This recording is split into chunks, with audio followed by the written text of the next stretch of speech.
Hello everybody and welcome back to the Firewood Academy series. Today we'll be going over how exactly to chop down a tree. So you know this is the Firewood Academy. But before you can cut a log out of a tree, or cut a log into firewood to be more precise, you need to cut the log out of a tree. But before you cut the log out of a tree, the tree needs to go from standing vertical to being horizontal so that you can cut it. So here is how to chop down a tree. Without further ado, let's get into today's video.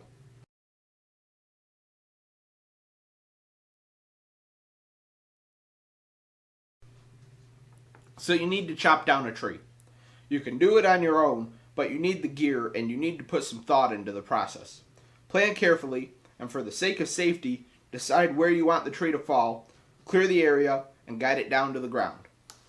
And if the tree is not on your own property, make sure you have the permission to chop it down.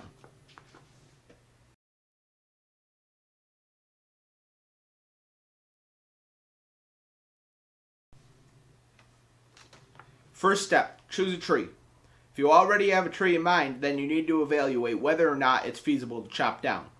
If you don't own the land on which the tree grows, make sure the landowner is okay with you removing it. If you're chopping a tree down for utility and not to clear space, there may be multiple choices. The best tree will depend on what you're using it for, whether it's lumber or firewood. Step 2. Know your rights.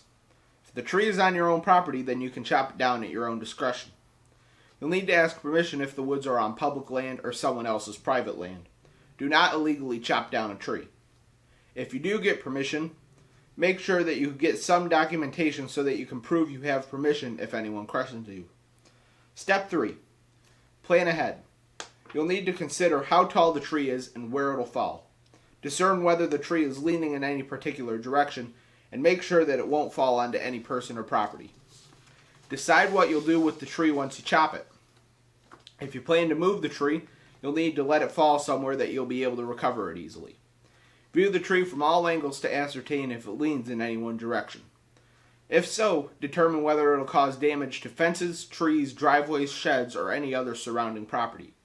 You must also determine that it will not fall back across or against your house or any other structures. You will also need to consider wind speed and direction when felling a tree, because wind will affect the direction in which the tree falls, whether you like it or not. Step 4. Choose your chopping tool. You can use an axe, which is a slower, more archaic method best suited to smaller trees. Many modern tree cutters use a chainsaw, which is heavier duty, but more expensive and more dangerous. Your choice will be largely dependent upon which tools you have at your disposal. Only use a chainsaw if you're very comfortable with heavy-duty power tools and have the proper personal protective equipment. Step 5. Be safe. Be extremely careful not to stand in the path of a falling tree and make sure there is no one such as friends, neighbors, children, or pets in the way when you make the cut. Don't consider safety gear, you must wear it. And remember, if the tree is large enough, it could easily kill you or a loved one.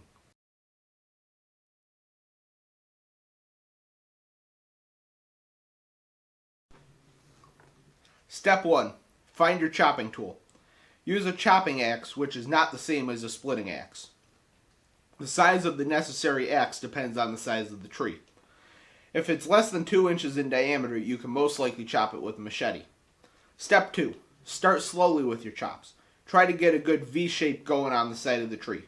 Remember that axes are not saws, so you cannot chop in a straight line. Do not try to chop the wood straight.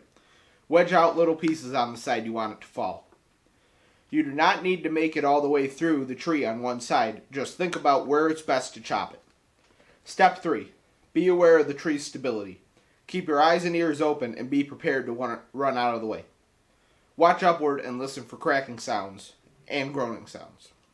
Cracking or groaning will tell you that the tree may be about to give way.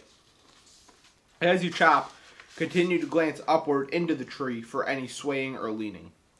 Step 4. Get away quickly when it begins moving. A tree can fall quickly and quietly, and it can easily catch you by surprise. If you aren't paying attention, the tree could fell you. Expect the tree to swing around as it falls. This is due to limbs or the slant of the tree. Limbs of your tree may extend outward far enough to strike you. Stay out of the way. And watch for surrounding trees. The branches of other trees may become entangled or break, and you may find that other limbs and trees begin to fall around you.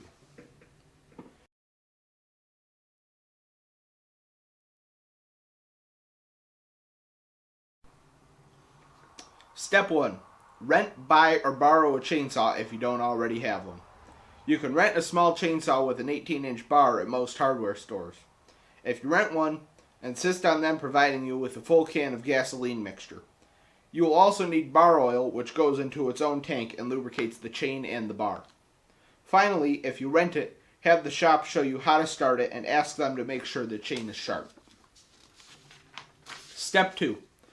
Pick an area where you want the tree to fall and make a wedge cut. If you don't, the tree may not fall where you want it to. Step 3. Start your saw. Let the saw run for a minute to warm up. If your chainsaw doesn't have an automatic oiler, push the oil button occasionally. Most modern saws do include an automatic oiler. In fact, I haven't come across one with a manual oiler. Unless it's a really old one on like Facebook Marketplace or eBay or Craigslist or something. Usually Facebook Marketplace, because that's what I usually look on. You never want the chain or bar to get dry under the heat. Bar oil is formulated to cling to the bar, and it'll actually string from the bar if you touch your finger to it. Step 4. Make the first cut. Rev the saw up about halfway. Hold it completely horizontal, then make a cut from the side in about 1/3 of the diameter of the tree. From the edge of that cut, follow a 45-degree angle to the edge of the tree the cut was made from, and start your second cut there. Maintain 45 degrees all the way down the cut to where the horizontal cut stopped. Go no further. This is your wedge, which you will need to remove. In order to maximize yield, you can do this process upside down. You may need to knock the wedge loose with either a hammer or the butt end of a hatchet or axe. Knock it on the side, then the top, then the side again. Step 5. Guide the tree as it falls. You can assist the tree in falling along your desired path by using 2 felling wedges. Do not use splitting wedges. Felling wedges are made of composite materials so they don't dull the chain, and they're wider than splitting wedges so they don't sink into the tree. Begin to drive the wedges in equally behind the saw blade. Watch the tree as it's being cut. If it leans one way more than the other and that takes it off path, pound the wedge on that side in a bit more. Try to keep the wedges even so that the tree falls evenly. Do not stand directly behind the tree. It can break loose from the trunk and kick back, which will cause extreme danger and possible serious injury or possible death to the cutters. Step 6. Fell the tree. Move to the back of the tree. Make sure the area where you stand is completely clear. Cut 1 or 2 inches above the bottom of the wedge, and leave 1 or 2 inches of wood between the wedge and your back cut. This wood that you leave is the hinge wood, and it can be very dangerous to cut into it.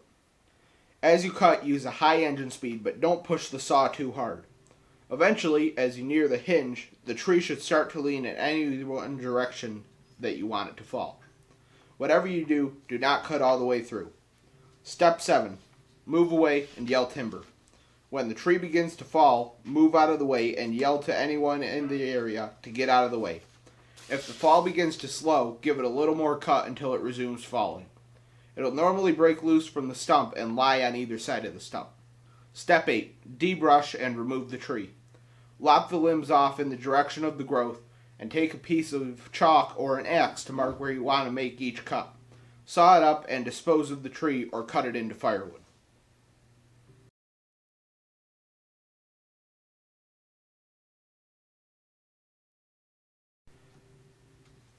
I hope you guys liked this video. My next video in this series is going to be going into more detail on how to safely cut down a tree with a chainsaw. I'll see you guys again on Monday because I'm going to start doing 3 videos a week on Monday, Wednesday, and Friday. Please subscribe, like, leave a comment, tell your friends. Check us out on Facebook at Outdoors with A&T. And we've also got a Patreon page now with 3 different membership options. So don't forget to go check that out as well. Until next time, bye for now.